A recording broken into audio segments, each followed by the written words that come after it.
अस्सलामुअलैकुम वरहमतुल्लाहि वबरकातुहू। आज हम बात करने वाले हैं एक ऐसी टॉपिक के बारे में, एक ऐसी हालत के बारे में जो आजकल बहुत ही आम हो चुकी है, यूरिक एसिड। अगर आपको भी जॉइंट्स में दर्द रहता है या गाउट का मसला है तो ये वीडियो जो है वो आपके लिए बहुत ही ख़ास होने वाली है। तो आपने वीडियो को जो है वो एंड तक ज़रूर देखना है। यूरिक एसिड जो है हमारे जिस्म में एक नेचुरल केमिकल है जो कि प्यूरिन्स के ब्रेक डाउन से बनता है। और प्यूरिन्स जो है ये हमें उन तमाम तर चीज़ों से मिलती हैं जो हम खाते हैं, जैसे कि रेड मीट है, दालें हैं, इसके अलावा जो ऑर्गन मीट्स होता है जिसके अंदर कलेजी वगैरह है, और इसके अलावा कुछ सी फूड्स ऐसे हैं जिनके अंदर ये पाया जाता है। अगर यूरिक एसिड जो है वो ज़्यादा हो जाए तो ये ब्लड में जमा होने लगता है और फिर क्रिस्टल्स की शक्ल में जॉइंट्स में इकट्ठा होना शुरू हो जाता है, और इसे ही गाउट जो है वो कहा जाता है। तो आज हम बात करते हैं उन तमाम तर अलामात और सिम्टम्स और साइन पर जो कि ये बताते हैं कि आपका यूरिक एसिड का लेवल जो है वो बढ़ चुका है। ठीक है जी। और अगर आपके जो है वो पाँव में या पाँव के अंगूठे सूज जाएं या उनके अंदर दर्द होना शुरू हो जाए, जोड़ों के अंदर जो है वो जलन हो या तीखा सा दर्द हो, रात में आपको पेन वगैरह ज़्यादा फील होना शुरू हो जाए, या आपके जो है वो नॉर्मल रूटीन से ज़्यादा यूरिन के अंदर जो है वो जलन स्टार्ट हो जाए, और आपको थकान वगैरह महसूस हो और बॉडी स्टिफनेस फील हो, तो डेट्स मीन आपका यूरिक एसिड जो है वो बढ़ चुका है या बढ़ रहा है। अगर आप ये तमाम तर सिम्टम्स या इसमें से कुछ सिम्टम्स नोट करते हैं तो अपने चंद टेस्ट जो है वो आप लोगों को ज़रूर करवा लेनी चाहिए। ठीक है जी।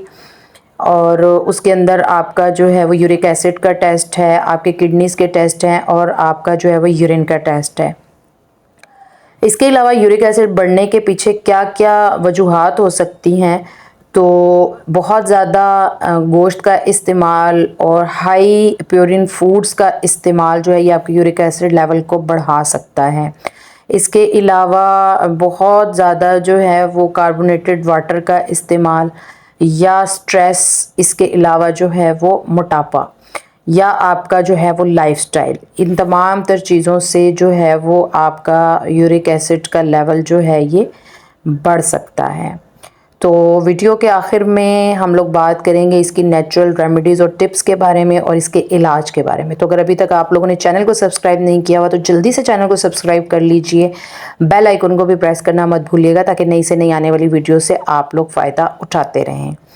ठीक है। अगर तो आपका यूरिक एसिड का लेवल जो है वो बढ़ चुका है तो आपको घबराने की बिल्कुल भी ज़रूरत नहीं है।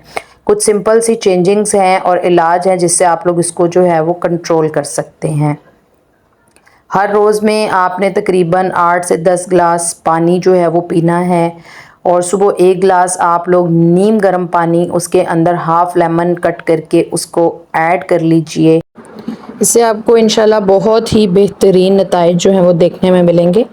इसके अलावा जो है वो उसके लिए आपको एक नेचुरल रेमेडी बताती हूँ। हर खाने के बाद जो है, अगर इस तरह के लोग जिनकी यूरिक एसिड के लेवल्स जो हैं वो हाई हों, तो आप 1 इंच जो है वो अदरक का टुकड़ा और 2 से 3 सब्ज़ इलायची, जिसको हम छोटी इलायची कहते हैं, और उसके अंदर आप लोगों ने तकरीबन हाफ़ टी स्पून के करीब जो है वो सौंफ, इन तीनों चीज़ों को मिलाकर आपने इसका कहवा, इसका जो शांदा जो है वो रेडी कर लेना है।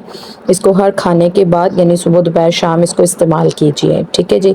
इसके अलावा एक यहाँ पर आप लोगों के साथ नुस्खा जो है वो शेयर करने वाली हूँ। आप लोगों ने क्या करना है कि सुहागा ले लेना है और इसको आप लोगों ने खिल करना है, यानी तवे के ऊपर डाल के इसको भून लेना है। जब ये हल्का हो जाए, फूल जाए, तो इसका आपने पाउडर कर लेना है। जितना इसके पाउडर का वज़न हो, यानी अगर ये 10 ग्राम है या 20 ग्राम है तो उसके अंदर हम वज़न ही आप लोगों ने मुलट्ठी की शामिल कर लेनी है। ठीक है जी।